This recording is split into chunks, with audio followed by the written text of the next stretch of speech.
In this video, we're going to show you how you can make your own circuit board. Circuits are part of your everyday life, including phones, computers, and even lights. Today, we're going to see in the dark by building our own mini flashlight. We start off by drawing what we want to make on the computer. This means that we can check that our design is good, and also helps us to get an accurate final circuit that all of our parts will fit into. This also allows us to easily change and print the circuit. Next, we take the circuit that we've made on the computer and print it out with a laser printer onto some glossy magazine paper. We now have an image of our circuit on paper.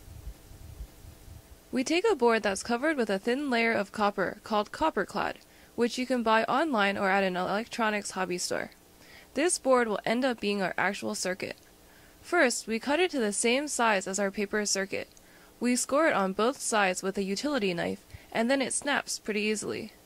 We finish preparing this by wiping it down with some acetone to get rid of dirt and fingerprints. To get the image that we want on the board, we tape the paper to the copper board so that the toner is touching the copper.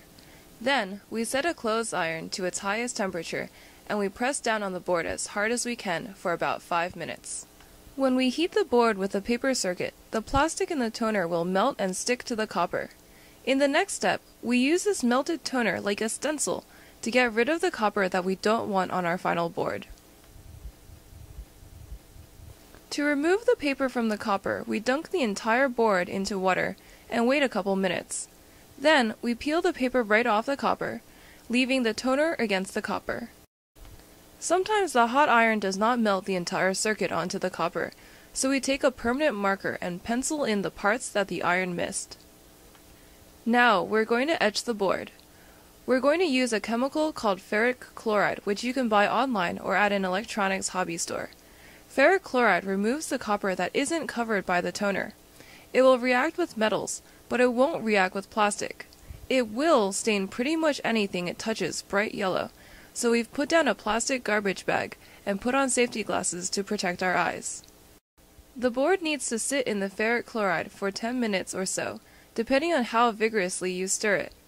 If we pull it out halfway, we see that the copper towards the outside of the board has disappeared. Now that we've gotten rid of the extra copper, we can get rid of this toner. We wipe it away with some more acetone, and now we can see the shiny copper circuit that matches our original paper circuit. Next, we need to drill holes into the board so that we can put the parts of the circuit onto the board. We use a small drill bit that is smaller than the circles on our printed circuit. We also drill on top of another piece of wood to make sure we don't damage other surfaces. Now we're ready to put the circuit together. To attach the parts to our circuit board, we'll use a soldering iron. This tool gets really hot, 700 degrees Fahrenheit, and melts a special metal called solder onto our board and parts. It's like glue for electronics. We'll attach the battery holder, switch, resistor, and LED, making sure to put the LED in the right orientation. While soldering, it's important to heat both the part and the board, and then let the solder melt by touching those instead of the soldering iron. This ensures that the solder will provide a good electrical and mechanical connection.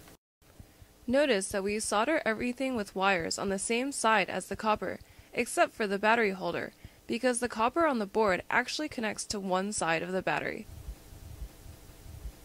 Now that we've put everything together, we can test it. If we flip the switch, the light turns on. Everything is amazing!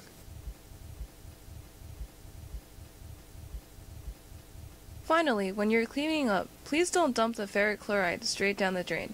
It will hurt the environment and corrode your plumbing. Instead, neutralize it by slowly pouring in baking soda until it stops reacting. It will foam a lot. Once it's neutralized, it is safe to pour down the drain.